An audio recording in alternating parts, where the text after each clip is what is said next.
400 years ago, before the current events of Demonslayer, Kokoshibo was out one night. It was the night of the red moon, and what he saw would shock him. It was Yurichi, now 80 years old. He couldn't believe his eyes.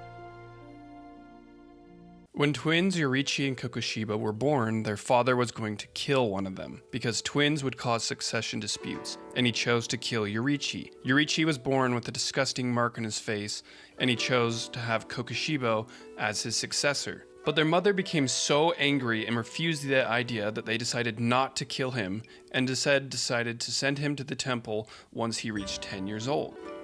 Because of this dynamic that the two brothers had, where Kokoshibo was the successor and Yurichi was just going to get sent off to a temple, there began to be a difference in their lives. Like, they would have different rooms, they'd eat different foods, have different educations. Everything was different for these two, despite being twins. Like, they're the same. Yurichi refused to leave his mother's side at a young age and would always cling to her left side.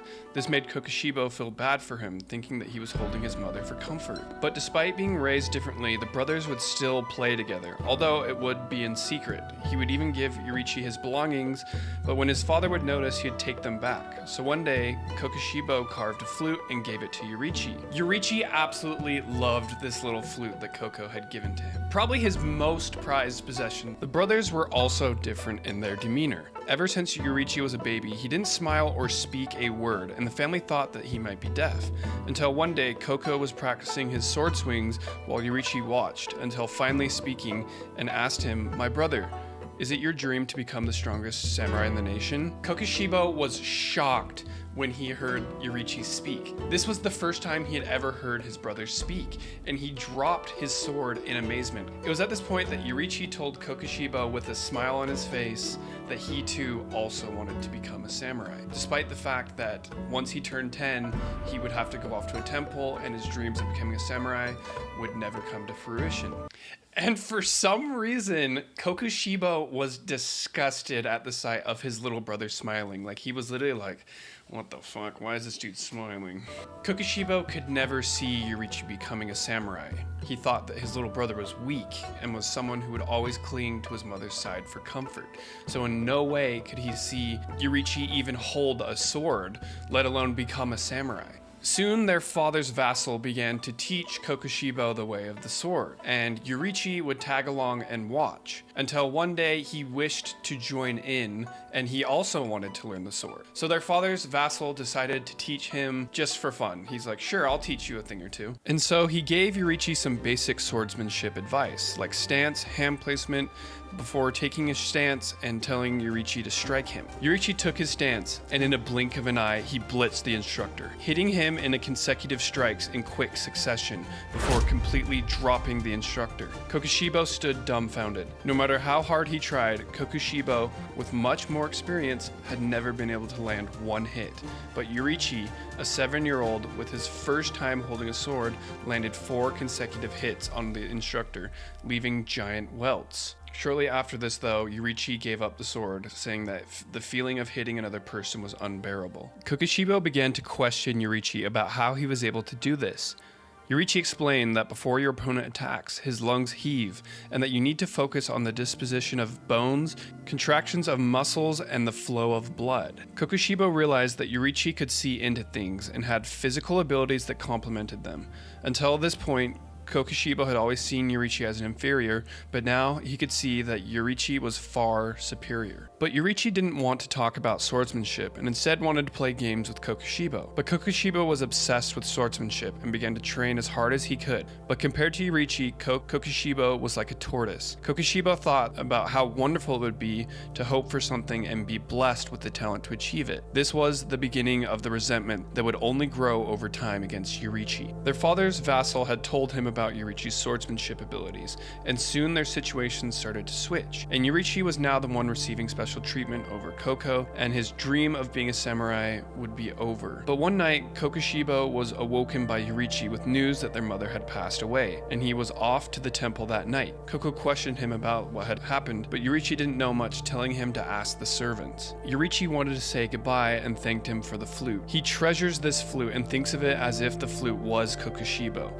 and though they might be apart, he'll always have him with him. Kokoshibo was still confused why Yoriichi loved that little poorly whittled flute that could only play off pitch. After this, Yoriichi departed with a wave. Kokoshibo had found his mother's journal and found out that their father's favor was going to be turning towards Yoriichi after hearing what his vassal had to say about him. And this is why Yoriichi decided to leave that night. He also learned that Yoriichi had known about his mother's illness for years and that she had difficulties on her left side, and that's why Yoriichi was always clinging to his mother's side. Learning this, Koko began to become angry. His jealousy of his genius brother boiled, and he hated Yoriichi from the bottom of his heart. Yoriichi's father would later send a letter to the temple asking for Yoriichi to be sent back, but he wasn't there. He had disappeared without a trace. It was a peaceful time for Kokoshibo for the next 10 years. He married, had children, and every day was tranquil and boring until a demon had attacked his camp. And just when it seemed like it was over, Yoriichi came out of nowhere and slayed the demon and saved Kokoshibo's life. Yoriichi had mastered the sword and was no longer the little kid Kokoshibo once knew. Yoriichi apologized to Kokoshibo for showing up late, causing the death of his subordinates. Koko could once again feel the jealousy and hate for his brother start to grow once again. So Kokoshibo decided that no matter what it would take, he would reach Yoriichi's level. He went as far as abandoning his own wife and child in pursuit of becoming a Demonslayer. So Kokoshibo would join the Demonslayer Corps, and Yoriichi would teach him breathing styles. Yoriichi could teach anyone breathing styles, but no one could match him, and thus came about different breathing styles that derived from sun breathing. The mark was also very prevalent at this time and spread to many people, and the amount of marked users began to increase, and Koko himself soon manifested a mark identical to Yoriichi. However, despite all that Kokoshibo had achieved, how strong he had gotten, learning moon breathing and manifesting a mark, he could still come nowhere close to being as strong as Yoriichi, and he felt so frustrated constantly being behind his brother despite working so hard. But soon there were signs that this current golden era of demon slayers was coming to an end. The marked ones soon started to die because the mark gave you power in exchange for your lifespan, so soon the golden era would end. But on one fateful night, Kokoshibo ran into Muzan. Muzan offered Kokoshibo the opportunity to become a demon and continue to master his breathing techniques forever. And this was a very appealing offer to Kokoshibo because Kokoshibo knew that he was close to death. Every slayer who had manifested the mark would die at 25, and Kokoshibo was very close to that age. And so the idea of being able to basically train and make yourself better for forever became very appealing to Kokoshibo. So Kokoshibo decided to take him up on this offer, seeing this as the only way for him to get stronger. And he thought that he had finally found peace, that he would outlive his brother and all the other slayers and become the strongest. But 60 years later, on the night of the red moon, Kokoshibo would see something that he could not believe. He had ran into his little brother, only now he was a decrepit old man. Yoriichi was now 80 years old. Kokoshibo was shocked and wondered how his brother was still alive. Mark ones did not live past the age of 25 and asked why only he survived. Again, it was another moment where Kokoshibo was like, how? How does no rule apply to you? How? But all Yoriichi could do was express sadness for his brother as tears ran down his eyes. Kokoshibo was confused and unnerved by this open display of emotion by his brother. He knows he must kill this part of him and destroy anyone that stands in his way. But then Yoriichi took a stance, and as if rocks had been placed on Kokoshibo's shoulders, the weight of the air increased due to the aura of intimidation. There was no opening in Yoriichi's stance. Here I come. Before Kokoshibo could even draw his sword, Yoriichi had sliced his neck. Kokoshibo was shocked that still, over the last 60 years, Yoriichi, now as an 80-year-old man, was still in his prime. But before Yoriichi could finish the job, he died standing upright. He was shocked. It was as if Yoriichi had transcended the laws of nature and escaped death. No one, not even Muzan, was able to defeat Yoriichi. Before he remarked, "Why? Why do you always make me feel so miserable?" In a fit of rage, he slashed Yoriichi's body, explaining his hatred. And as he did this, he saw the flute that he had made for Yoriichi fall to the ground, which made him flash back to young Yoriichi. Tears began to run down Kokoshibo's face as he thought, enough, I hate you.